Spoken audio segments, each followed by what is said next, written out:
So the thing that's interesting to me about this moment in time right now, my entire adult life, I've been a Republican and a conservative. And, I pretty much fall in line just to be, here's the team. This is what we're doing. Obviously, the last 10 years have been a little different. But Bobby Kennedy and Tulsi, if you had told Sean Spicer 2 years ago, you're going to be tweeting support for Bobby Kennedy and Tulsi Gabbard to be in Trump's campaign, Trump's cabinet, I would have said you're absolutely insane. And yet here we are at a point where these two recently former Democrats are taking very senior and important positions in Donald Trump's cabinet. And I just find the dynamic so interesting and different than in the past. What you came to Washington to watch these hearings as an outsider to the swamp of Washington. What did you think? Well, all of this is a new world to me, but I had the unique experience of getting to know both, Bobby and Tulsi as outside of politics, really. I met, Bobby on a hike at his house, and then I met Tulsi for the first time in her hometown in Hawaii. She offered to show us around her hometown. And the first time I saw her, she was getting out of the water after surfing with her husband. So we didn't even talk politics. Okay, we went and got smoothies. And this is as a staffer in me, I'm getting anxious. I'm like, oh, just go meet her down at the beach when she comes out of the water with her husband. I'd be like, what? No. Sean, her original plan was to take us on this hike, like one of her favorite hikes. So I was like, I don't really like hiking. I don't know why everybody wants to go hiking. So I looked up, I Googled, the hike, and it's like, this person's like, oh, I broke my leg on it. Like, oh, I, fell down and fractured my nose. I'm like, Tulsi, I'm not going hiking with you. And she's like, let's go surfing instead. But no, I just, so I got to know. The reason I showed up for their hearings is because to be there in support for, like someone like Tulsi, I know that I've seen her in every situation where she is the exact same person. There isn't like a different side of Tulsi when she's in Hawaii talking to random people at a restaurant. What she presents in that hearing, like that is who she is. And so my whole thing is to show that that's the person, that I know and respect. And that I think she's one of the most authentic people I've ever met. And I would, I was so honored to be there to watch her navigate that whole. But what did you think? What did you think of the process? I mean, like in terms of these random senators who most of America will never know, going at them like spider monkeys, like, you said this, you said that. Were you like, as an outsider, like, is this really your role? Or did you say, I expected this kind of crap from Washington? I mean, first impressions when you saw it, were you disgusted by it? Were you shocked by it? I want to say I was amused by it. Like I've never been a sports person. So a what person? I've never been a sports person. Like I've never felt like, oh, I need my team, like I'm rooting for my guy. And for this, it was so absurd. I was like, Bernie Sanders, Elizabeth Warren, like I felt like I had front row seats to like the greatest political theater of all time. We were laughing, and then sometimes we were enraged. We wanted to, Meghan McCain sitting in front of me at Tulsi's hearing when they were attacking Tulsi, like Meghan has a hot temper. She was ready to it was so entertaining, but I also feel like it was ridiculous. I'm glad I was there to witness it. I feel like it's not what I expected. Do you think that most people, like, I watch it and maybe I'm a little numb to it, but I'm like, if you want to, like, the Constitution says advice and consent. And to your thing, I think that they beclown themselves. They're like, Mr. Kennedy, you said this. And I'm like, okay, dude, like that's not a serious. I got that one down.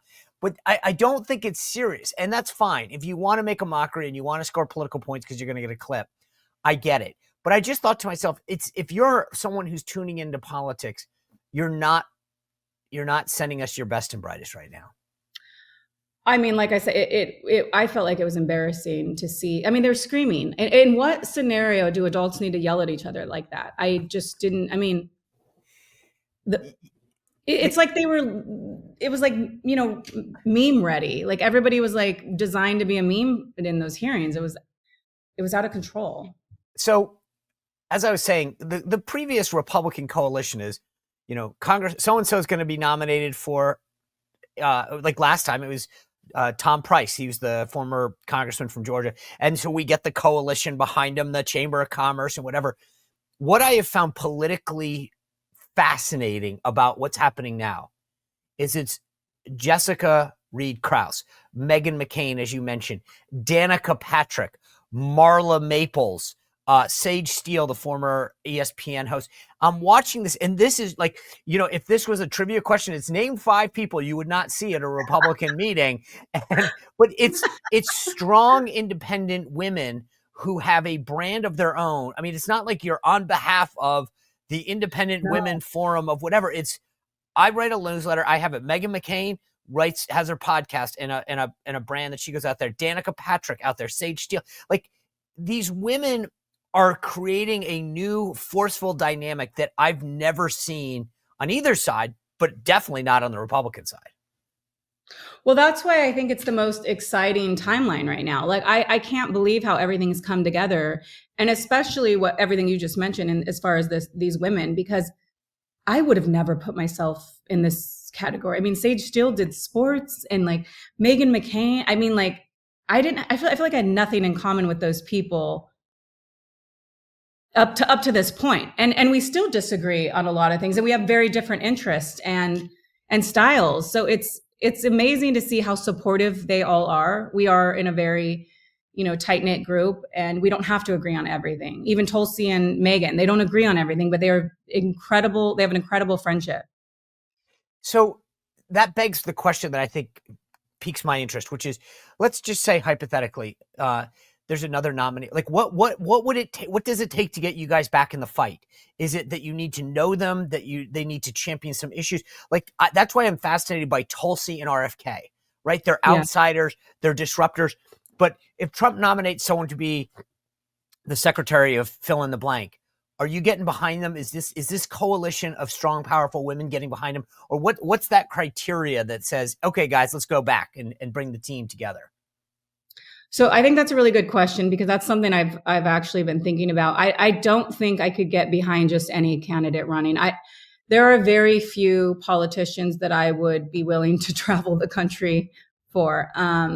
And it just so happened that Bobby and Tulsi were the two that welcomed me. And so the fact that they all united and became this sort of coalition, again, is a dream come true for me as a writer. But I don't see myself just jumping on board with, like, honestly, really anyone. If Tulsi decided to run for president, I have already stated that I would drop everything to track her campaign, because, I feel passionately about. Would you work for her? I don't want to work for any politician. No, I think that's the whole. I think, I'm able to say right now that I'm independent. I don't take any money from PACs. I refuse any payment. It was always just access. Like, with Kennedy, it was like, I don't want anything. Just make sure that I'm allowed to be. So none of these guys, it's all subscription, right? I mean, none of these guys say, hey, we're going to send you to Mar-a-Lago and here's your ticket. Never. That's the beauty of, the funny part about let me in for free. They'll let me into the events for free. Right. But that's different. No, but I laugh because I remember Bobby and Bernie Sanders sparring about who takes so much money. And here you are, actually probably the purest of everyone there. Like, I haven't taken anybody's money. I mean, I feel like that's how I feel. I feel like this is the purest form of journalism. I offer a service to the public. Most of my newsletter is free, by the way, like 90% is free, because I do want people to be able to read. I want it accessible to everyone. But so the donation, it's really a donation. Like, if you want to support media, which I think is crucial right now, look at what's happening right now. Like, there's a big difference between someone like me who's paid by the public and my readers, as opposed to someone like Politico who's paid by God knows what. Like, these networks, my whole thing was that there needs to be a cleaner form of journalism where I think the people who love. Do you think you're a journalist? Would you call yourself that? I feel like I'm more like a storyteller, because I like the visuals, and I like, I don't think I follow all the, traditional journalistic roles. But I think things are changing so much, and I don't feel like the classic journalists are doing a good job anyway. So I feel like it's open to. The thing that I find fascinating, Jessica, is when people get into this like you, and because of my background, they'll say, Sean, I didn't realize how biased these guys are, or the agenda, or how lazy they are. I just, have you in the last whatever year or year and a half or whatever changed your opinion of the media and how it covers politics in particular? Oh yes, I think it's been very depressing, because I feel like a lot of these people don't have a passion for it. I don't think they show up, and because I'm watching, say I'm at an event where Trump is handing out pizza to 30 people.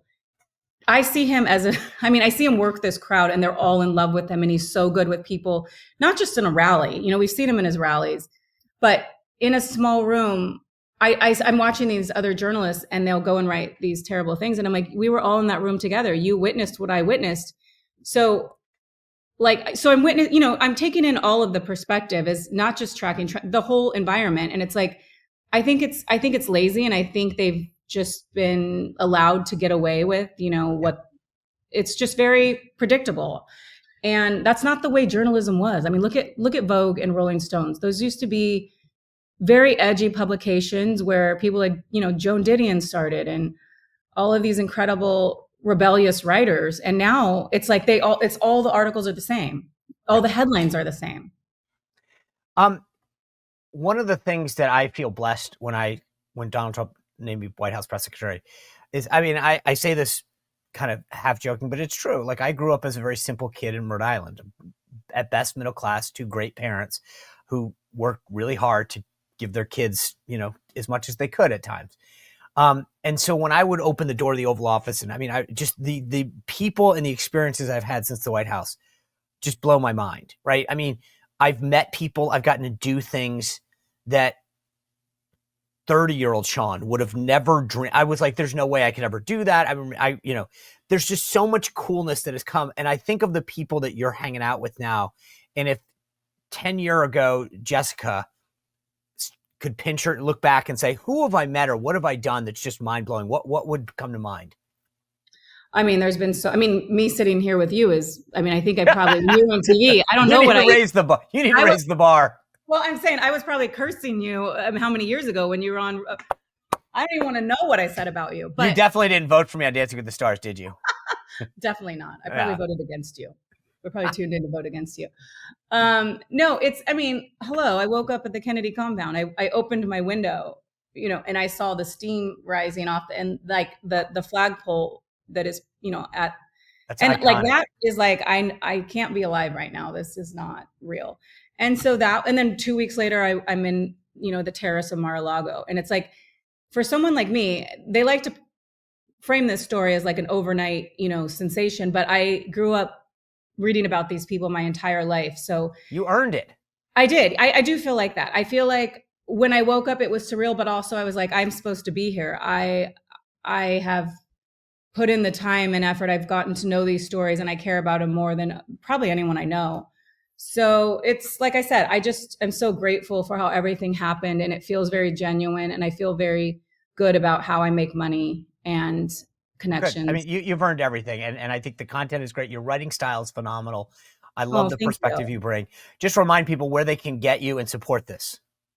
So I do curated news every day on Instagram under House and Habit, and then the newsletter is a long form, tracking of all of these. But if people want to subscribe and see this, they go to houseandhabit.com. Is that? I would do Substack House and Habit newsletter, just because that is where I make a living. The subscriptions. Well, let's help you make a living.